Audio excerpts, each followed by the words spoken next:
Defense Minister Bill Blair is in Brussels today, updating NATO about Canada's defense plan. For more on this, let's go live to CTV's Jeremy Sharon. Jeremy, the defense minister is speaking this morning at NATO about Canada's defense policy. What are we expecting to hear from him?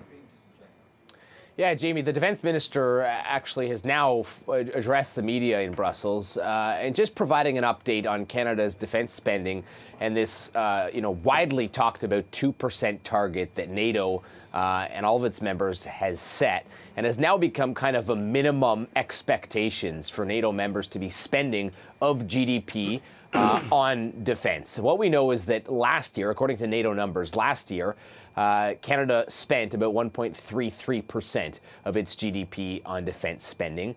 And Canada and the defense minister, Bill Blair, have faced criticism for not meeting the 2% target, but also from U.S. senators, even at one point, Canada has faced criticism for not having a plan to get to that 2% target. What we heard from Bill Blair today is a reiteration and a commitment once again that he is confident that the investments Canada is making is going to help get them to 2%.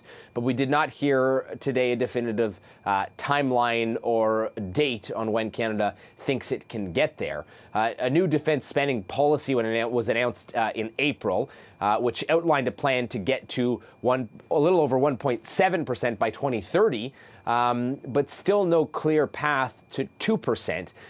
We heard today from Bill Blair that there's a promise to spend 27% more next year on defense than Canada did this year. So certainly promises to increase spending, but still not a definitive plan to get to 2%. We heard a little bit more as well about what that money is going towards and where some of these investments are going. Bill Blair specifically today spoke about significant investments in the high Arctic, building new military capabilities in the form of maritime sensors that can detect threats. So these are some of the investments that Canada is making.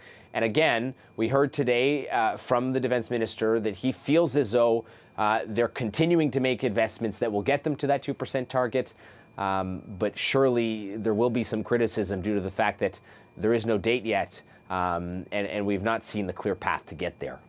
There's been a lot of criticism, Canada not pulling their weight when it comes to NATO contributions. But I'm also curious about some of the other conversations that are happening regarding funding commitments to Ukraine, a $50 billion loan. But we're also hearing about a ceasefire proposal from Russian President Vladimir Putin. What's he proposing?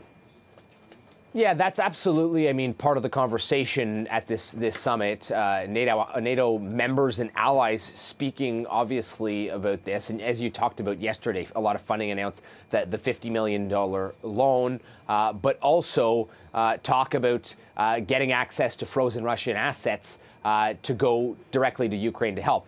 Now, to your point, this morning, there's word that Vladimir Putin has proposed a new ceasefire deal and promises to order an immediate ceasefire if Kyiv agrees to retreat from all of the regions that Russia annexed in 2022. So that's Donetsk region, Kherson region, Luhansk region, and Zaporizhia.